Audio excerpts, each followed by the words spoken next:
জোর দাবি জানাচ্ছি অনতিবিলম্বে কক্সবাজার শহরে এই যে সদর হাসপাতালে একটি বার্ড ইউনিট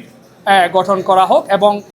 সকলের কাছে দোয়া চাই যাতে আমাদের এই অগ্নিদগ্ধ মানবিক অবস্থা, এটা ভয়াবহ অবস্থা, আগুনে পোড়া রোগী, আপনারা জানেন এটা খুবই কষ্টদায়ক, বেদনাদায়ক। আল্লাহ সুবহানাহু ওয়া তাআলা তাদেরকে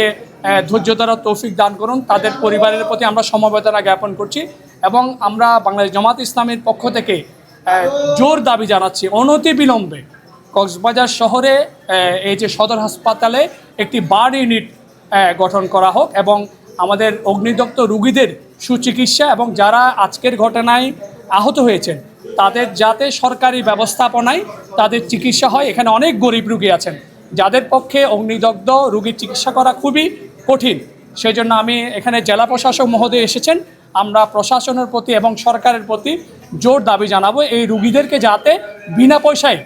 সরকারের পক্ষ থেকে তাদেরকে বিনা পয়সায় চিকিৎসা প্রদান করা হয় এবং তাদের পরিবারকে যথাযথ ক্ষতিপূরণ দেওয়া হয় এবং সুস্থ না হওয়া পর্যন্ত তাদের চিকিৎসা কার্যক্রম সরকারের পক্ষ থেকে যাতে চালিয়ে নেওয়া হয় সেজন্য আমরা জোর দাবি জানাচ্ছি।